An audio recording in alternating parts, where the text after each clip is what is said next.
তারপরে কি বলছি ম্যাম ওটা আরেকবার একটু দেখাবেন কোনটা আচ্ছা এটা একটু ইন্টারফেসটা কিভাবে আনছিলেন এই ইন্টারফেসটা কিভাবে আনছিলেন এটা একটু ওই ল্যাবে যাই ক্লিক করো, ডাবল ক্লিক করো, নরমাল গ্রাফিক্স ইউজার ইন্টারফেস দিয়ে করতে বলবো।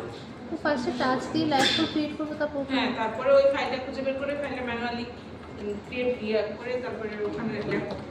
এরপরে কি ফাইল এক্সিকিউট করতে কি করতে হয়, কি লিখতে হয় বলো? এক্সিকিউটেবল। এখনো তো এক্সিকিউটেবল না ফাইলটা, তাহলে ওকে পারমিশন দিতে হবে না? পারমিশন কিভাবে দিব বলো?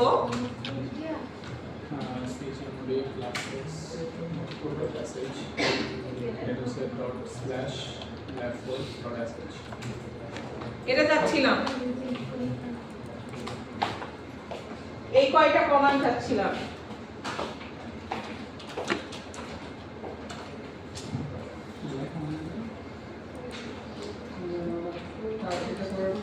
এই lab4.sh টা কই পাবো?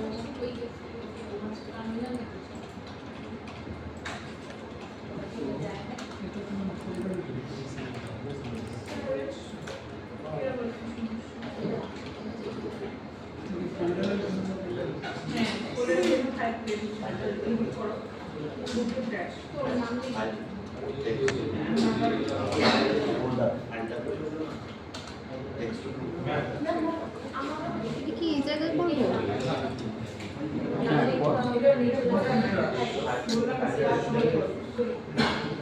আসতেছে না তো।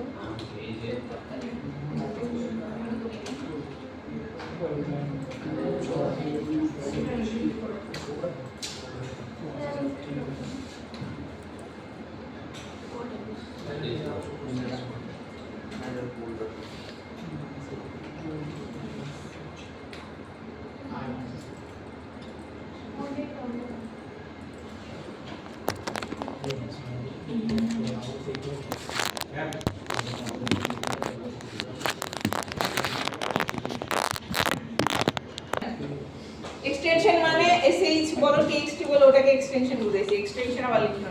ফাইল নেম মানে যে ফাইল, সেই ফাইলের নাম।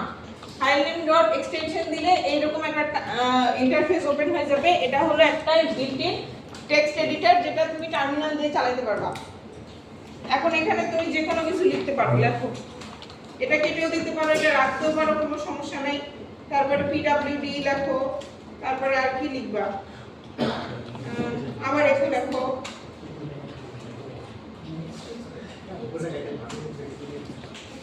ম্যাম নাম তো আসতেছে না, এরপর কি করবো তাহলে? নাম তো আসতেছে না।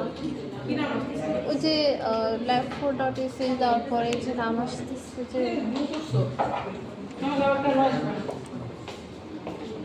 দুইবার ট্রাই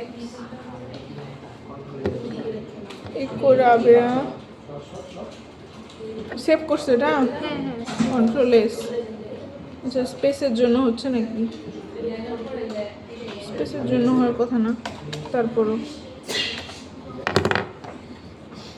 কন্ট্রোল এস। এটা কোথায়? lab4.sh এটা কোথায় আছে? ডেস্কটপে? এটা তুমি তো ডেস্কটপে নাই, তাহলে ডেস্কটপ থেকে এটা তুমি রান করতেছো কিভাবে? বুঝো নাই? এই যে এদিকে আসছে। তুমি আমার কথা বুঝো নাই। তোমার ফাইলটা আছে ডেস্কটপে, তুমি নিজে নাই ডেস্কটপে, তাহলে তোমার ফাইল রান হবে কিভাবে? এখানে কোনো কমান্ডের লিখেছে? দেখো, তুমি ডেস্কটপেই নাই, তুমি হোমে আসো, তোমাকে ডেস্কটপে ঢুকতে হবে, ডেস্কটপ থেকে ওই ফাইল রান করতে হবে। আচ্ছা লেখছো? তারপরে দেখো, তারপরে শোনো, কন্ট্রোল এক্স। ওখানে দেখো নিচের লাইনে দেখো অনেক কিছু অপশন দেখতে পাচ্ছ, তাই না? তোমাদের যদি এক্সপেরিমেন্ট করার ইচ্ছা হয় বাসায় যে এক্সপেরিমেন্ট করো, আমি এতগুলো কমান্ড দেখাবো না, আমার মেইন এক্সিট করা লাগবে। So control x, control x, তারপরে ওয়াই, তারপরে এন্টার। এটা করলে তুমি আবার টার্মিনালে ব্যাক করবা। দেখো কন্ট্রোল এক্স দিলাম, তারপরে ইএস দিলাম, মানে আমি সেভ করলাম ফাইলটা, তারপরে এন্টার দিলে আবার তুমি টার্মিনালে চলে আসবা। বুঝা গেছে? করে দাও, করে দাও। কন্ট্রোল এক্স, তারপরে বাফার সেভ করার জন্য ইয়েস ওয়াই, যদি না সেভ করতে চাও নো দিবা, তারপরে এন্টার দিবা, বের হয়ে আসবা। এখন